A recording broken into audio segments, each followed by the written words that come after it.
Okay. Oh, you can't hear me. I'm not sure if there's anything you can do about that, but I'll see. Yep. All right. So I started streaming, and we are on. Hey, what hi everybody. is happening? So we're on the stream. Where's the chat going to be? Over there. Okay. Are We we are, live? we are now live. Hi And everybody. what's happening? No You viewers yet, know, but it's getting right tonight. Nope. so anyway, by the way, Ram, my dad is getting out of the hospital tomorrow Excellent. with a new stent in his heart and a new pacemaker for his new battery for his pacemaker. That's exactly the stuff that my dad needed, Mm. except for he had all the other stuff wrong with Oh him too. man, yeah, that's Good, terrible. good, good. But he's doing okay. Yeah, he seems good. He seems good. You talked to him? I just got a hold of him. Excellent, excellent. Yeah, That makes me happy. yeah. What's the latest with your dad? He's good. I had to take him a new phone the other day because he lost his phone, so I Mm-hmm. had to get a new phone and take it to him and Yeah. make sure that he had that his brothers were able to call him. I got to Mm-hmm. send all of his brothers his number to make sure that they can get in touch with him because he can't add the numbers in. Mm. So I have to have them call him and hope that he remembers who they are as he's talking to him Yeah. because he likes to call me all of his brothers' names and call his brothers being my brother's names, Mm-hmm. and it's lots of fun. Mm. But no, he's doing okay. I get a call every few days from the place where he's at and telling me he doesn't have coronavirus, so that makes Mm-hmm. me happy. Yeah. Yeah, he's doing all right. He's doing okay. I am obviously slipping because it took me until like a week ago, maybe, to figure out or to get that COVID is a breakdown of coronavirus disease. Oh, I was like, oh, I that's you oh you just God, you just taught that to me. I didn't know that. yeah. We So dropping science over I here. was I Gangstagrass was dropping knowledge on gangstagrass.tv. I was I was this years old when I learned that. Yeah, Yeah. I was like, oh wow, that's Yeah. so easy, and yet, Yeah. yeah. Um. So yeah, So man, we're just here. Fortunately enough, in our homes, safe and sound and happy ish. And right now, there's a there's an entire United States city on fire, yes. Yes there is. and I'm not there, Mm-hmm. and I'm glad I'm not there. And shout out to anybody I know that's there, and everybody there in general. Like, wow, this is a thing. This is where we're at now. Well, and We are. it's unfortunately it's where we've been before too. It's kind of part of the depressing thing here is how it almost feels like a cyclical nature of this Yeah, thing going what's around. funny? One of the things that I kind of enjoy about social media, and I'm gonna lay down on the floor because my back hurts to Okay. have this conversation with you all. One of the things I really enjoy about social media is that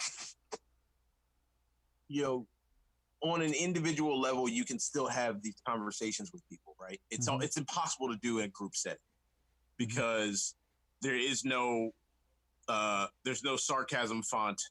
There's no way to Yeah. tell what someone really knows and doesn't know, and what they might be joking about or just have no idea about. And so you can't really have discussions with people unless it's like somebody, and I've been having, discussions with a couple people I know today about, everything that's going on in Minneapolis and the idea that this was an opportunity for people to come together, right? Mm-hmm. And yes, it is. But one of the things that I keep hearing is the idea that people are upset that people are protesting, and and there's looting going on, and so Yeah. on and so forth. Well, yeah, that's a terrible thing. But let's really break it down, right?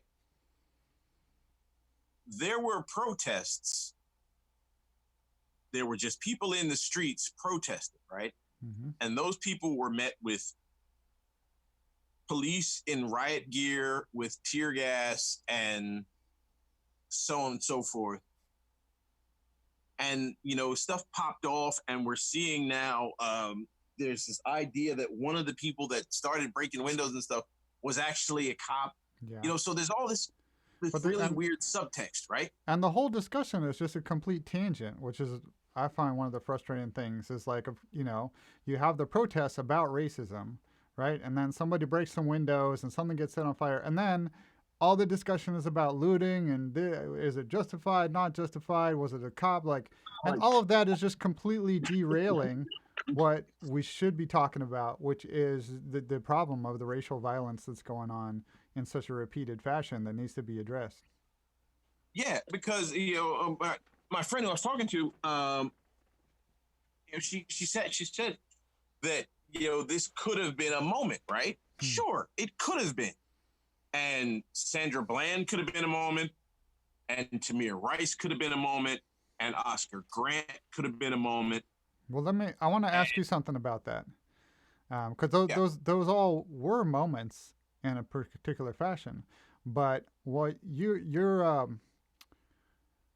given a list of names, and they're going back in time. How far back for you does that list go? Because you have a list of names in your head. For me, it goes back to Move. Mm-hmm. How old were you when the Move bombing happened? Was it 85? I was 13. Mm-hmm. No, I was 12. Mm-hmm. And I was hanging out. I was here at my house. And I'm watching the whole thing on the news with my dad. And my dad was a cop at this point. He was here with me, and he was like, "What are they doing? Why is any of this happening?" At the time, 3 of my uncles were also on the force. One of them was there, and he left. He was like, I can't be here for this. I cannot be here for this. This is insane. And so it goes that far back for me, and it goes further back for them. And even with all of that, they all became cops because the idea was, there has to be a better way to do this, right? In the unfortunate part about human society is that there will always be a need for some sort of policing of it. There will always be people who make the decision that the things that they want, need, desire, etc., are more important than anyone else's lives, so on and so forth. And so they're going to, just sort of do those things. And there will always be a need for people to prevent that from happening. And if it does happen, to make sure that, there's the correct and proper amount of justice and retribution, right? That's just the nature of humans.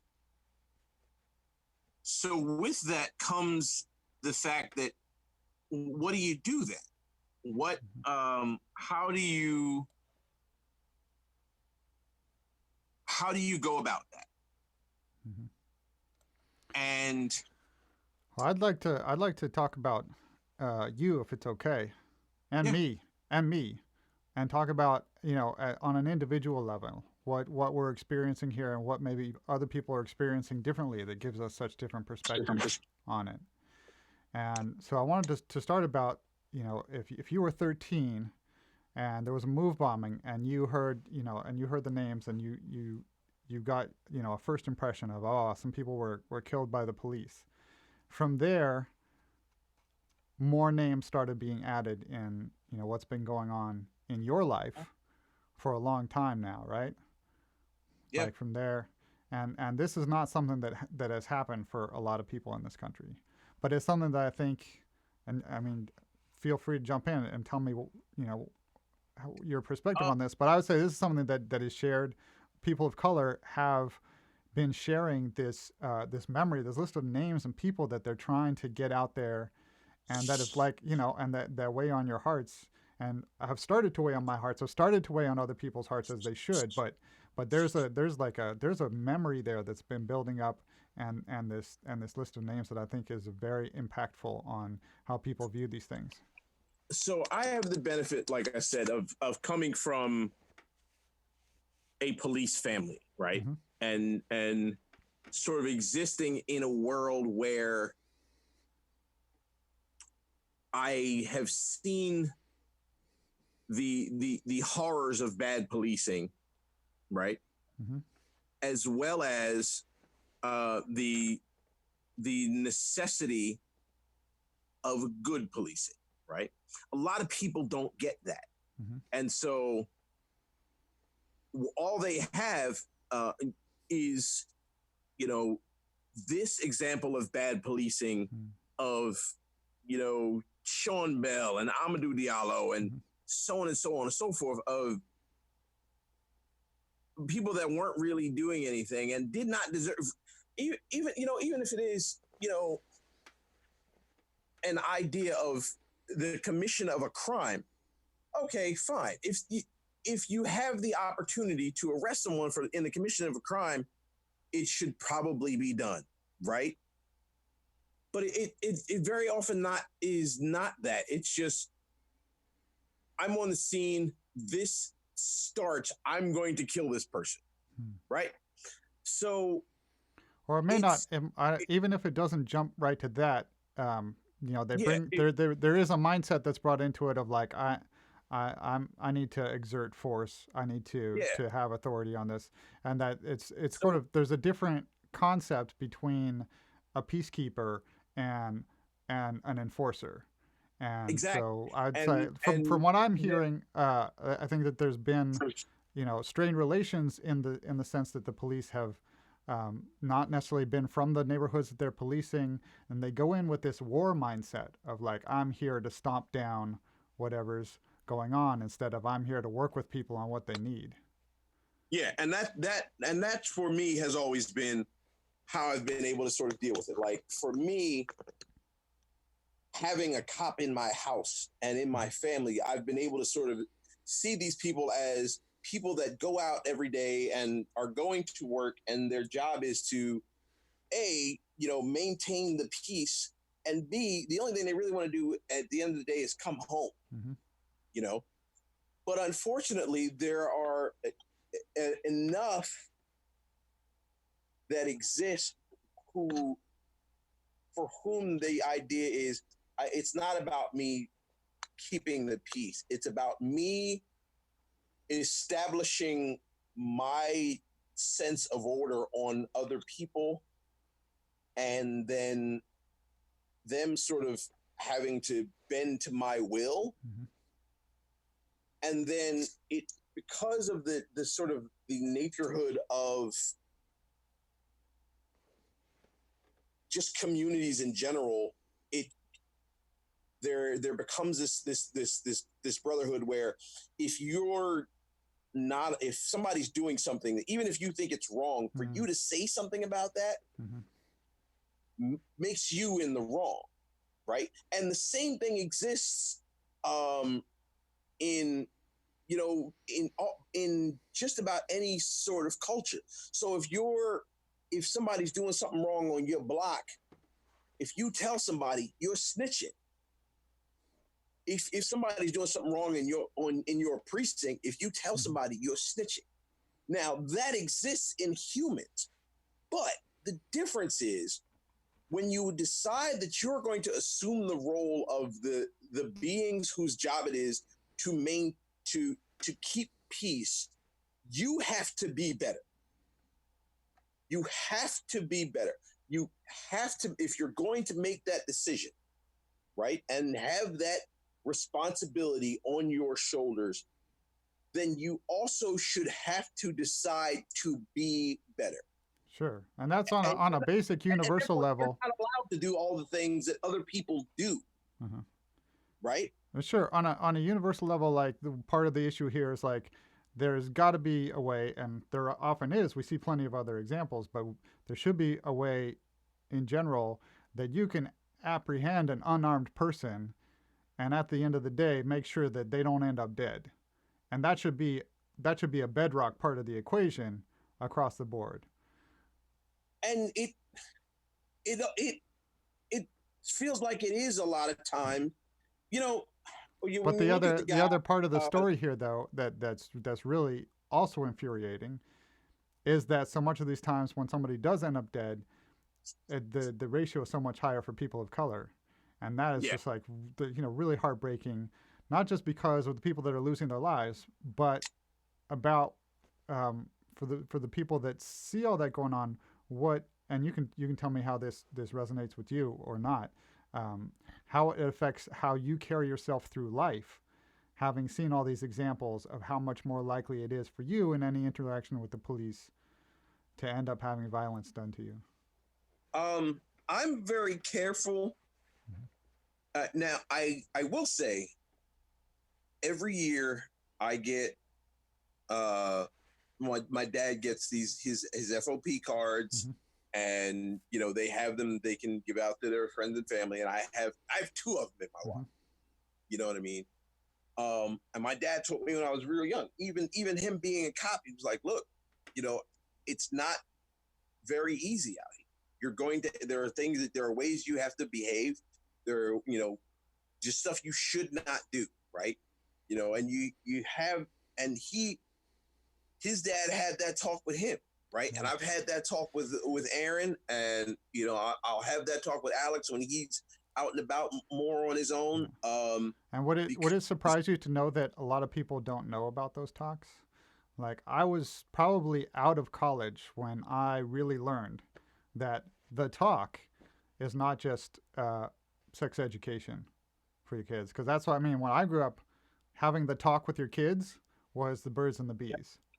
And I had no idea that, like, for a whole section of our population in this country, there's another the talk that goes on from generation to generation about how you really have to be careful and don't step out of line, don't talk back, like, really watch yourself because you will get hurt by police. Yeah. And that really that really hurt my brain, not just my heart, but like my brain was like, this can't be how it keeps happening generation after generation.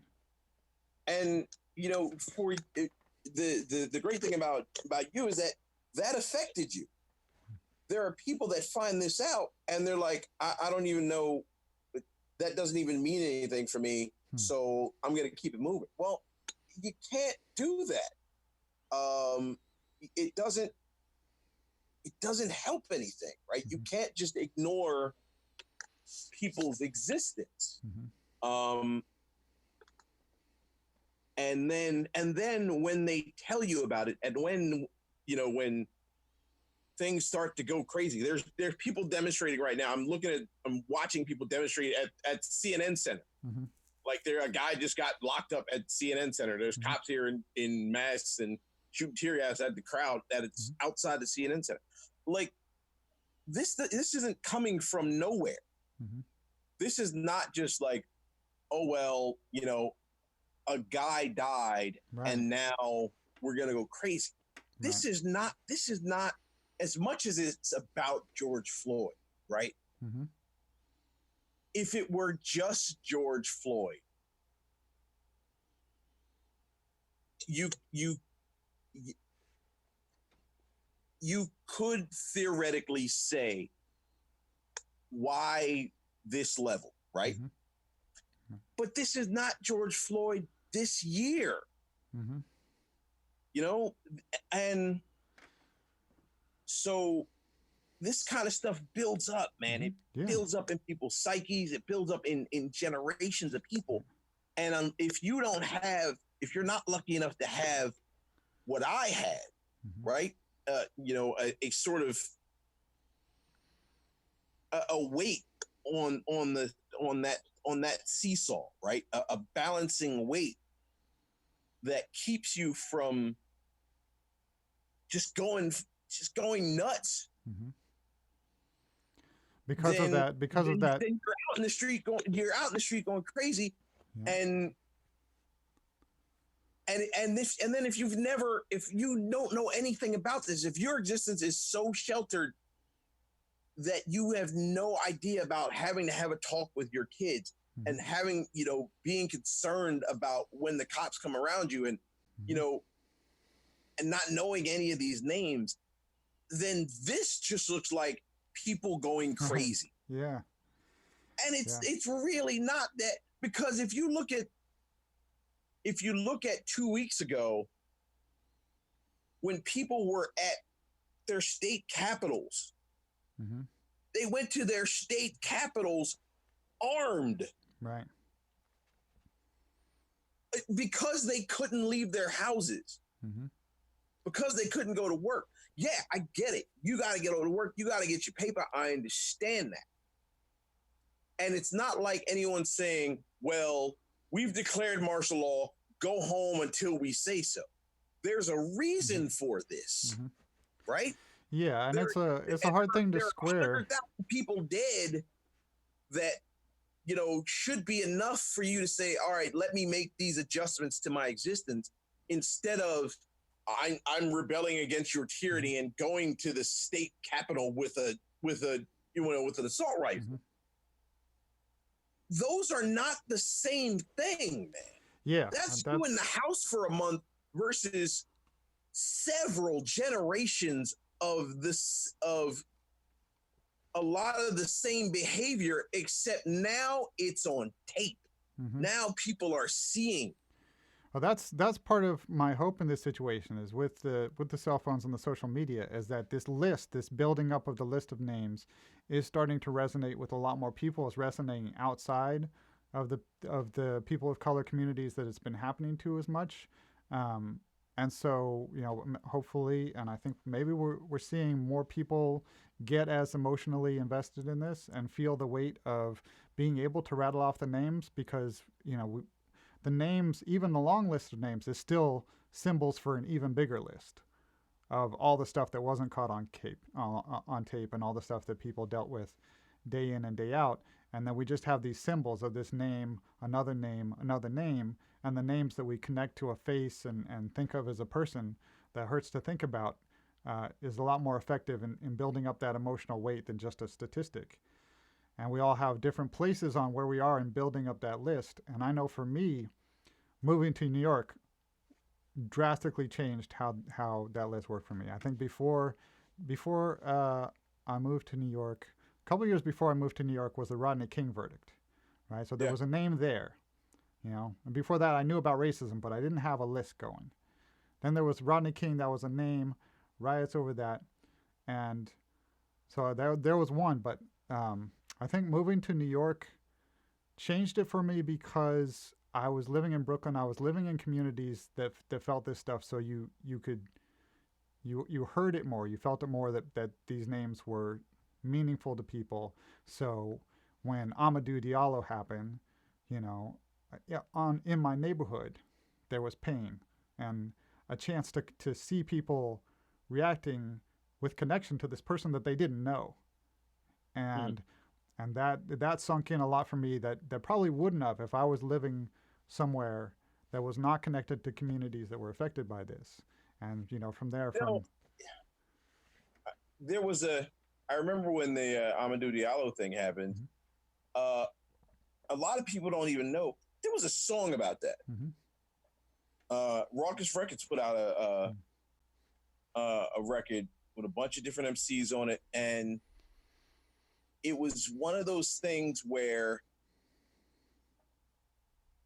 the greater media did such an amazing job of ignoring that. Right? You have this idea of these people coming together saying, no, this can't happen. This cannot happen. And the media at the time just decided to ignore it. And that for me was heartbreaking because it was like, if it was something else, if it was, there was a kid that needed a transplant, and 15 different pop stars made a song for this kid, the whole world would have known about it, right? Mm-hmm. But it just felt like, because it was, at the time, a bunch of rappers, right, that nobody knew, Mm-hmm. because this is before stuff started streaming a lot, and as much as at the time, hip hop had really was putting its thumb on on the pulse of media in general, right? It was very select, and it was just a lot of party raps and whatever else, and it just got completely ignored, right? And it felt like the same thing all over again. It felt like, we're trying to tell you something here. I'm trying to get this point across to you that we shouldn't have to live like this, right? Right. And that it's not just about the person who just died, but it's about Yeah, pointing that out, because there's another one coming, and trying to Yeah. say we got to change something before it happens again. And That's got to be infuriating to feel that. And then you've got you are stuck with a president that either knowingly or unknowingly, I'm not sure, either way, I'm not sure what's worse, the fact that he knew it or the fact that he didn't use the phrase in a tweet, "When the looting starts, the shooting starts," Mm-hmm. right? Which was a phrase that I think was it Bull Connor? No, it was from Miami, the Republican National Convention in Miami. I happen to have just looked this up today. Yeah. I wouldn't have been able to name it either, but when Richard Nixon, I think, was getting nominated at the Republican National Convention in Miami, they were beating up protesters, and the mayor said, "When the looting starts, the shooting starts." Yeah, and it's the idea of even of a person that you would put in charge of your country saying that, Mm-hmm. right? Just the idea of that is absurd, is utterly absurd. Tell me about what you're thinking about it. What is the absurdity of it? Break it down for us. What does it say to you? Especially in the context of what you said, it like, the National Guard is coming, Mm-hmm. blah, blah, blah. When the looting starts, the shooting starts. And then for him to try and walk it back and say, no, what I meant was, when people are out here looting, they're going to be shooting people. That's not how it came out. No. It's not how it came out at all. And the way it came out was, we're going to start shooting people. The National Guard is coming, and if you're out here in the streets, we're going to start shooting. Mm-hmm. That's how it feels, right? Yeah. Especially from a guy that's had no empathy at all for, oh, great, now they're throwing fireworks at the cops. This is not a good idea. Mm-hmm. And this is in Atlanta. Sorry. A guy that's had no empathy for people of color at all. Mm-hmm. At all. Right. And a phrase that basically implies that, looting, sure, it's a crime, but basically he's saying it's a death penalty crime on site, it's an offense punishable by death without a trial. Yeah. Well, no, you can't do that. That's not. If you want to talk about the idea of what's presidential and what's not, and forgive my son for crawling in here. If you want to talk about the idea of what's presidential and what's not, that's not on any level, because you're supposed to be in charge of all of this. Mm-hmm. And it's supposed to be your job to make sure that American citizens, and mind you, these are the ones that we're determining aren't, already criminals, right? Because there are lots and lots of criminals in the world. And, we have to sort of mark those people out of what we're deeming as properly existing human society, right? So if you're going to make the decision that people that the people that have had this weight on them for generation upon generation have to now just sort of continue to just sort of suck it up. Mm-hmm. And if they don't, and if they, the decision is made that we're gonna, it's gonna get a little bit crazy out here in the streets, we're going to kill you. That's not something you say when you're in charge. Yeah, that's pretty scary. You can't do that because you're never going to get people to agree with what you're saying. And the only people that are going to agree with what you're saying are people in your extreme lane. Mm-hmm. And that's never going to help anything. And so, you're sort of stuck here in this place. And, the reason why I'm not looking at the camera is because I'm seeing this. This is in Atlanta. Mm-hmm. You know what I'm saying? This is going on in Atlanta at the CNN Center because these people are tired. I've been seeing up and down my timelines today of my friends and my family. They're like, I'm tired. Mm-hmm. I can't do this anymore. Like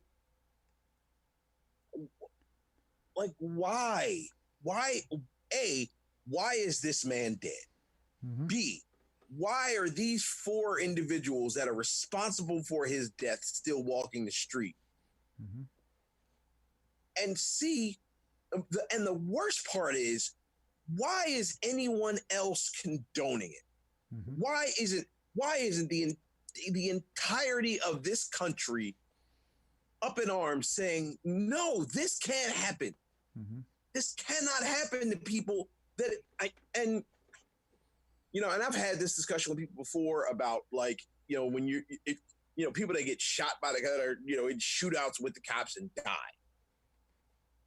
Well, you were in a shootout. Mm-hmm. And regardless of what led to the shootout, when you're in a shootout and you die, it's you can have a discussion about that.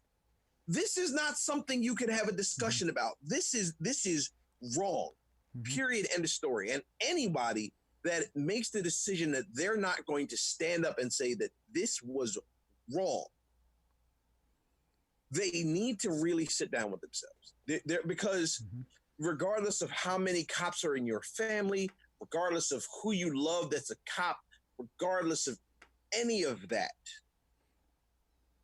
regardless if you are a cop, one of my favorite people in the world right now, my homie Lawrence Arnell, our good friend, videographer, police officer, MC.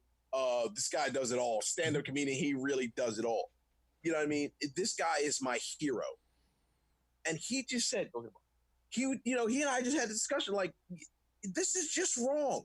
Mm-hmm. You cannot be doing this. And it was one of those, and the bigger thing is, if you look at it in the context of the Chris Cooper video the other day from New York, where the lady was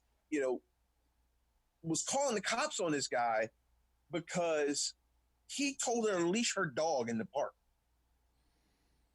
And she was calling the cops saying that he was threatening her and assaulting her and all this other stuff. And if you looked at a lot of the response, and I'm going to say a lot of the response from white America was, look how she's treating that dog. Yeah. This lady, because basically what she was doing at the same time that she was yanking that dog around, which is getting yanked around is one thing, but at the same time she was basically threatening his life. Yeah. And that's way more serious. Because if there's one thing we know in America, it's that if a white lady says, this black man is doing this to me. Oh, your audio dropped out. I think you just got muted. There we go. it gets so Say that again because you got muted for a second. it's trouble for him when if you're a black dude in America and a white lady it implies that you're causing problems in her existence. The first thing you have to do is no, not at all, and thank God he had his phone and filmed the whole thing. Because that what she was trying to set up was George Floyd in Central Park. Right. Yeah, And that's crazy. And part of me feels like she knew that. It seems like it. I mean, the way when I watched it, unfortunately, that she was like accenting like there is an African American here. Like she emphasized that several times during her call. That seemed very intentional to me, which means you know it and you're weaponizing it and you're using it against that person, which is just so gross. On top of being so dangerous, that was some bullshit. Yeah, and it's just like you know, and if you don't know, that's the other thing. If you don't know, right? That's what I want to say, because you said we all know that in America, if a white lady says this African American man is threatening me, his life is in danger. If there was some way we could say everybody knew that. I wish everybody knew that. If it feels like if you don't know that by now, you are almost purposely not paying attention. It's like, well, this doesn't affect my life, so I'm just going to keep it moving and not even care about it, right? It's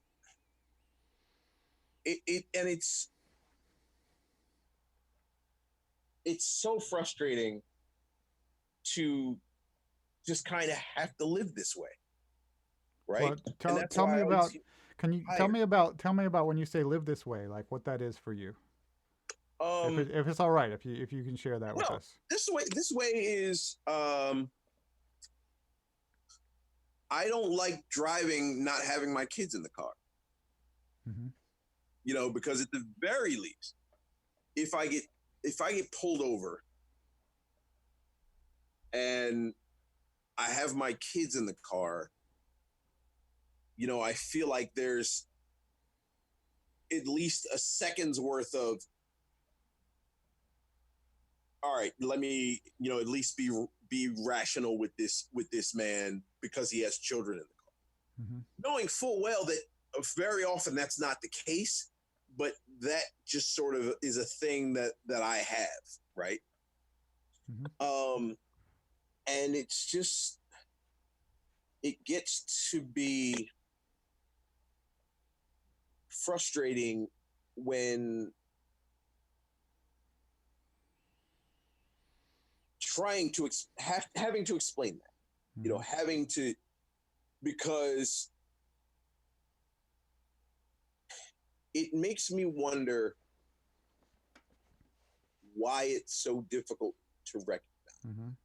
And I apologize for making you explain it again, but I'm just trying to. No, it's fine. It's fine because I don't mind it because the more times I explain it, the more times I feel like somebody's going to hear what I have to say, right?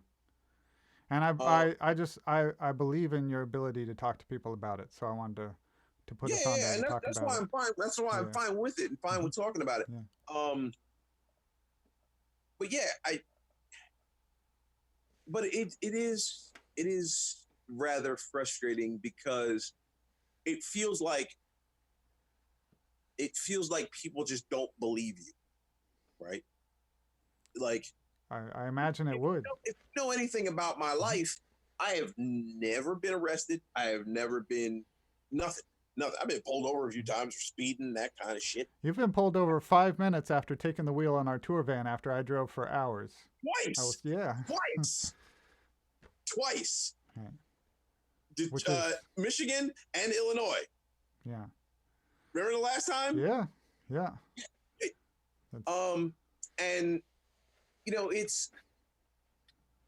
it gets to be frustrating that people just don't believe that this is a thing, and that that everybody out here is these people are just out here because, oh, well, now it's time to break stuff and take some things. Well, yeah, there are lots of those people. There are a bunch of those people. And not all those people are black. Mm-hmm. I saw a great shot today of a guy coming out of Target with a mask on, carrying a box of Legos. Right. White guy. And a lot of those people are distinct from the protesters, right? Like the protest movement is one thing, and people going out to break windows is just a totally separate thing. This window, this Target's getting looted. There's a Lego sitting there I wanted last week and I had the money for. Let me just go get that real quick. Mm-hmm. Yeah, okay, sure. That's humans doing ridiculous human stuff. Most of these people are people that are just tired of it. And you know what? God bless. I'm watching this Atlanta thing. There is a shit ton of white dudes out here, wilding out and yelling at cops. There was a guy banging his skateboard against the CNN Center window, just smashes it, standing there. And there were just red dots all over him. And he was just like, okay, good. Like, yeah, I need you out here. I need you I need you out here. And then I need you, when you go home, I need you to talk to your uncle and tell your uncle, yo, this shit is real. Mm-hmm. This is not made up. Mm-hmm. And that's probably what I need more than it. I need people out on in the streets without a doubt. Mm-hmm. But I know mad people don't. You got a lot to lose, and I would not ask anything of you that I would not do. So I'm not out here in the streets either because I got a 6-year-old boy upstairs, and you know what I mean. I got 2 kids, and I'm not. That's not my place, right? Mm-hmm. And I wouldn't ask that of anybody else that wouldn't be willing to make that same sacrifice. But what I'm going to ask you to do is go talk to your cousin. That dude with the that goes to college with the Confederate flag in his room. Mm-hmm. Like, go talk to that dude. Go talk to your uncle. You know what I mean? Go talk to your sister that's, out here, calling the cops on black dudes just because they was out on the street. Mm-hmm. Like, talk to your people. Let them know that this is not a joke. This is not a game. These are human beings' lives. And 99% of these human beings, like 99% of every other human being, is just trying to go about their existence, live their life, take care of the people that they love. Mm-hmm. And they're not worried about you. Let's say hypothetically that I'm a white person and I'm going to go talk to other white people. We've talked about how you've got the generations of the talk going on, and you've got this list of names that's been building up as that emotional weight of symbols of how this has been going on for so long. Are there any other things, just as, in terms of like the human experience, that you would put out there as, what could be shared with people that don't realize that how much of a thing this is, that have not, that don't know that the racism is not gone and don't know what anything about the experience? What else would you, if anything, put up there as a way to share your experience to make it real for people? I would say,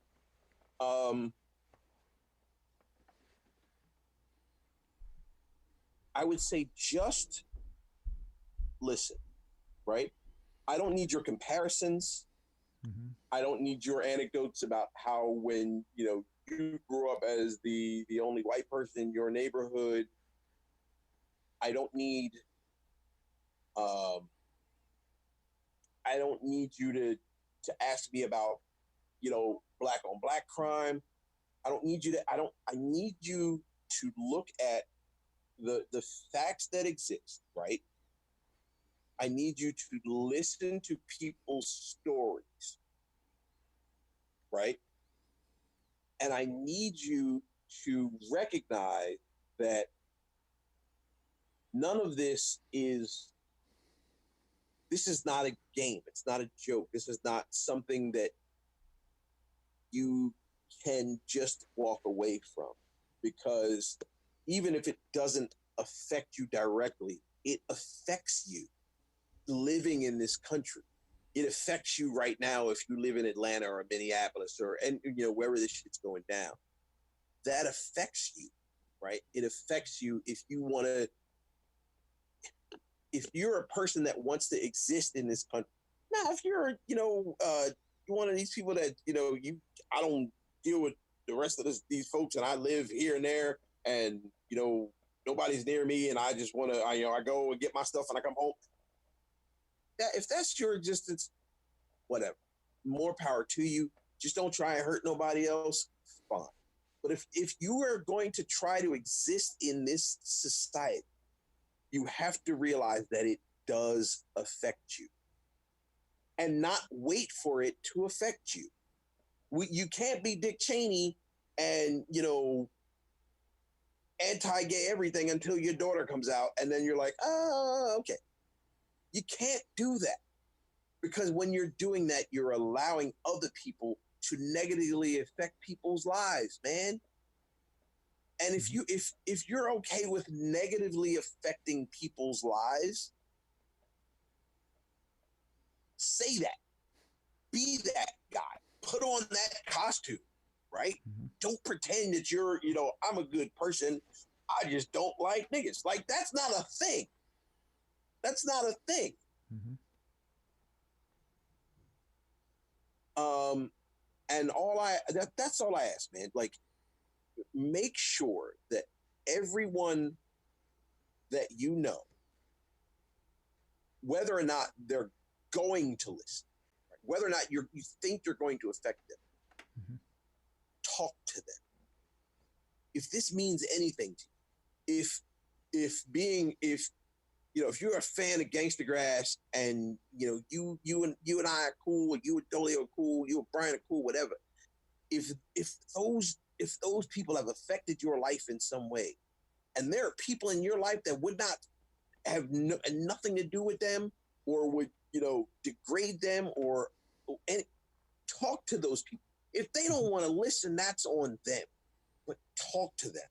Let them know, like, yo, these cats are doing something that has the potential to affect lives.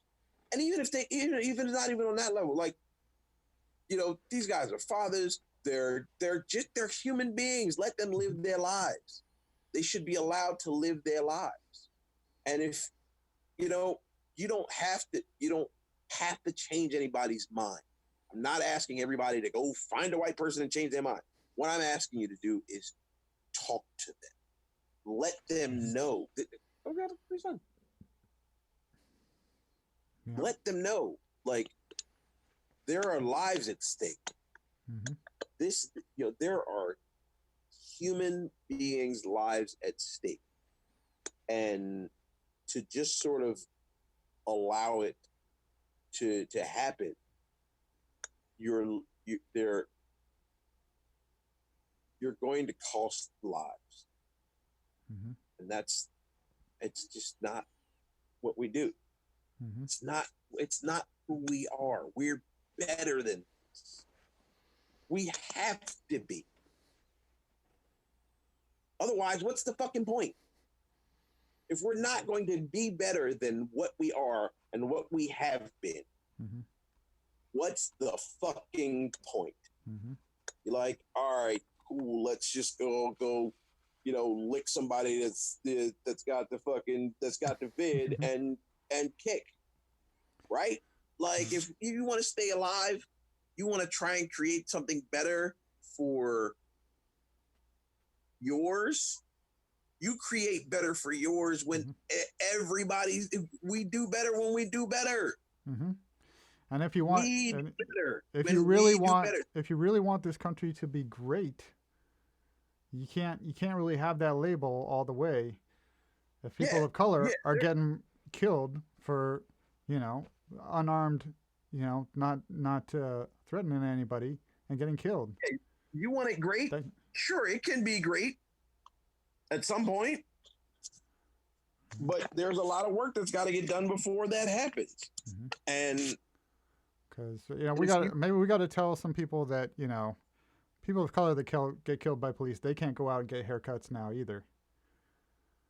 Yeah, maybe that's it. Maybe that will make it meaningful. Like, you know, maybe that's it. Like, did you know that there are people of color out here that can't go get haircuts too? Yeah, I mean, I don't know what it is. It's going to be a lot of talking. I think you're totally right. It's going to be a lot of talking. A lot of those conversations might not go well, might go better. The only thing there is to it is to try and to keep talking, because it's gonna be hard and it's gonna take a long time, right? And it's out there, and this all of this is about trying to get chip away at this terrible thing that's been going on for so long, and get that awareness out there. And I definitely hope we can do that more. I hope we can amplify anything that you feel like we need to amplify to get people to hear it and see the humanity behind the people that are getting hurt. And I think if we, one of the things that I've seen a lot of very recently is this idea of how much people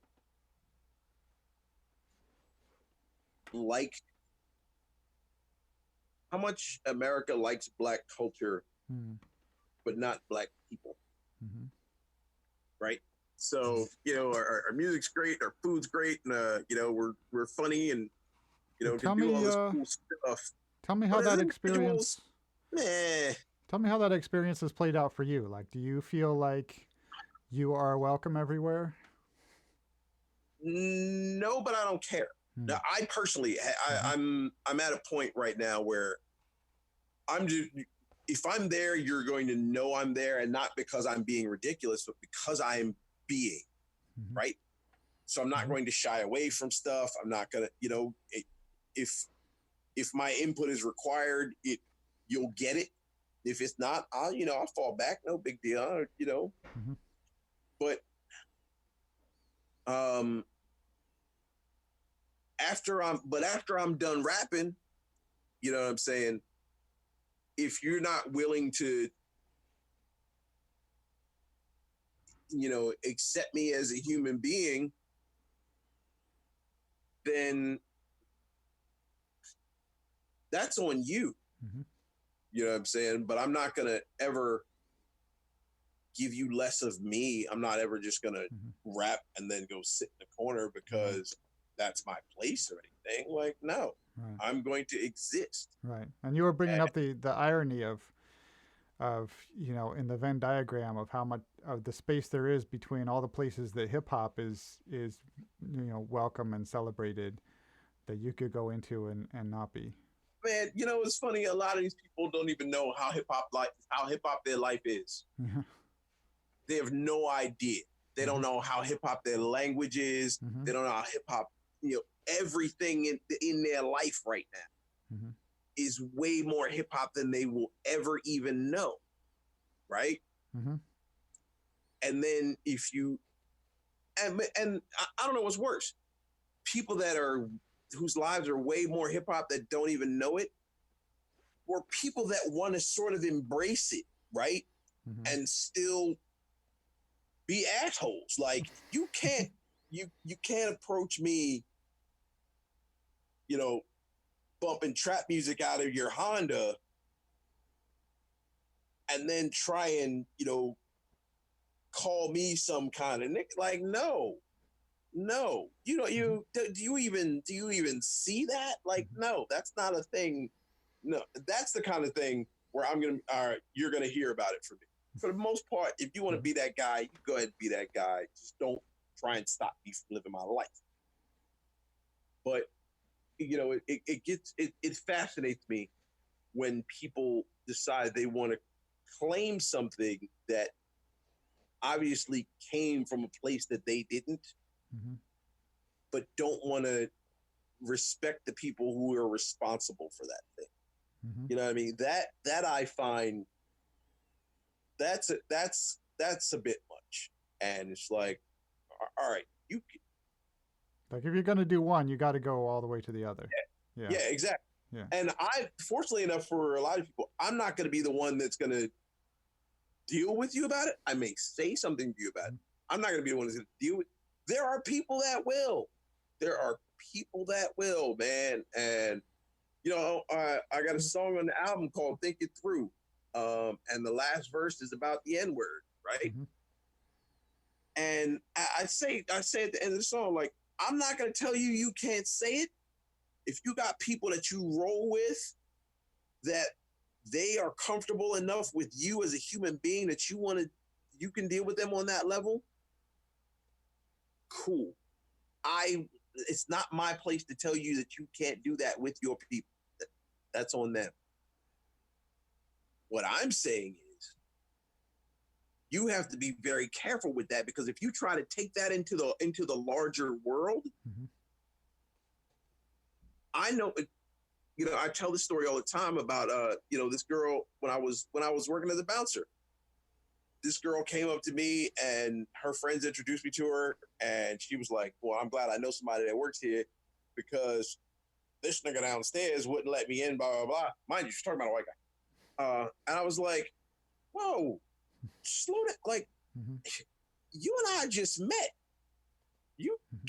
No, that's a bad idea." And she was like, "Well, I say it with my friends all the time." Well, yes, you do. I'm certain you do. You and I aren't friends. Mm-hmm.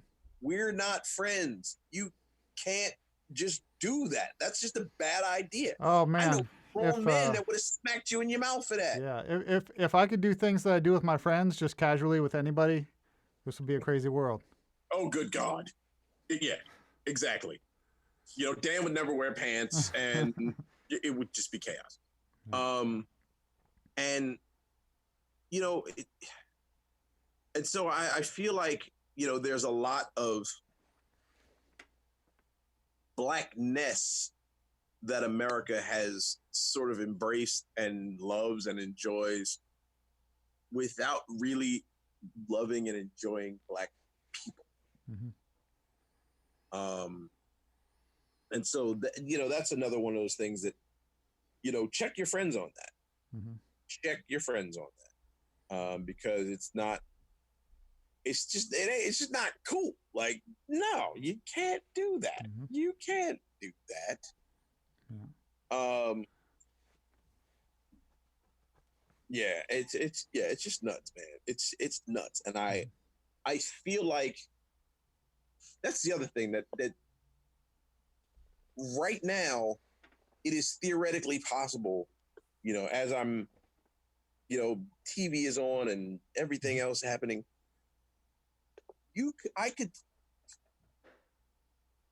The technology exists to literally have every single human being connected to the same broadcast, right? Mm-hmm. And for somebody to just be like, "What the fuck are you doing? Are you out of, why would you do any of this?" Right? Mm-hmm. And we're so very stuck in our little zones that it's technologically probably possible, but ideologically impossible to get people to just sit for a minute and listen, right? Mm-hmm. To get large groups of people to listen to something and to really focus on something, unless it's a football game. Mm. You know what I mean? Right. Or, a soccer game, or right. Or the, an award ceremony or some shit like that, Yeah, and this is trying to attack the nature of race in this country is just uncomfortable. It's people get defensive, people have a hard time not personalizing it.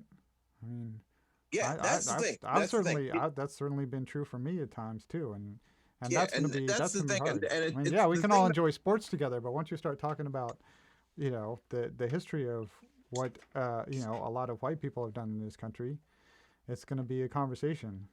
Then Yeah, and it's like I think the thing that and it's what I fortunate enough to have been able to have this conversation with a lot of different white people. It's like, I'm not blaming you human being that I am speaking to. I am not saying that you are directly responsible for these things that exist in the larger of Americans, in the largest of American society. I'm not saying that. What I am saying is recognize that it exists, hmm right? I'm not saying I never owned slaves. Well, fucking okay. yeah, That doesn't take away from the fact that there were fucking slaves. yeah. And there's no way you're going to talk about racism without talking about race, without talking about you know people of one Like, color oppressing people of another color in the average on in general, it being one race having the power over another, and you're going to mention those races. So that's a stumbling block. We definitely have to keep talking to it's people gonna, through. Just to be it's able to gonna talk have, about racism and to say white people and not have them lose it at that yeah, point. like clench up. Like, you're at some point, you're going to have to deal with that shit. hmm You know what I mean? You're going to have to recognize that, the same way Americans are going to have to realize that America has done some horrible shit on this planet. hmm Some horrible shit on this planet, right? hmm Feel free to believe in the ideals that America espouses, because I do Yeah. wholeheartedly, right? I am wholeheartedly behind the idea of this country and what this country wants to be, what this country claims that it is. I am 100% behind those ideas. Yeah. Ideas and ideals. Yeah, and there's a lot to love about America. I mean, look at American music. I mean, just talking about a country that gave the world gospel, blues, jazz, hip hop, country. I mean, that's an amazing country right there. There's things that you can talk about America and you can be like, I love this so damn much. But you can love somebody so much and still have to be like, you got a drinking problem. Yeah, exactly. Exactly. That's exactly right. Yes, you are my dearest friend in the world. I love you to death. You're a wonderful human being, but you also do lots of coke and smack people when you do. Mm-hmm. I don't mean I don't love you. Yeah. It just means stop doing that fucking cocaine. Right, and of course, at first the reaction is going to be like, "No, I don't," and we're just, this conversation is going to be a long slog that we got to. Because you just slapped me when I told you. Yeah. I don't know. All right. I do know that I have to put my son to bed. Yes, and I promise you that we got some people watching here on Twitch, and we're gonna take this to Facebook some as well. We're gonna put out some music about this. We're gonna talk about this, and we're gonna get some people. We're gonna get some white people going to talk to people, and talk to their people about getting more comfortable with the idea that this country has racism and needs to deal with it and has to take it on head on, and that's whatever little drop in the bucket we can make, we got to make this. I'm gonna call D tonight. I think I really do want to set up this YourBlackFriend.net thing. Mm-hmm. I really do want to do it. Mm-hmm. I really want to do that. This is about to happen. Yeah. But let's wrap it up, and we were so busy talking to each other we didn't really look at the chat box much. Maybe I'll go take a look at that. But for tonight, I think it was really good to hear from you about how you're feeling about these things and get to ask you some about your experience. And no doubt, man, no doubt. Things are for you. For you, my dear friend, anything in the world. Mm-hmm. All right. You have a good night. Kiss the kids. And, no doubt. Y'all have a good night. I love y'all.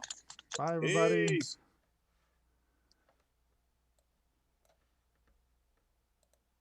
There we go.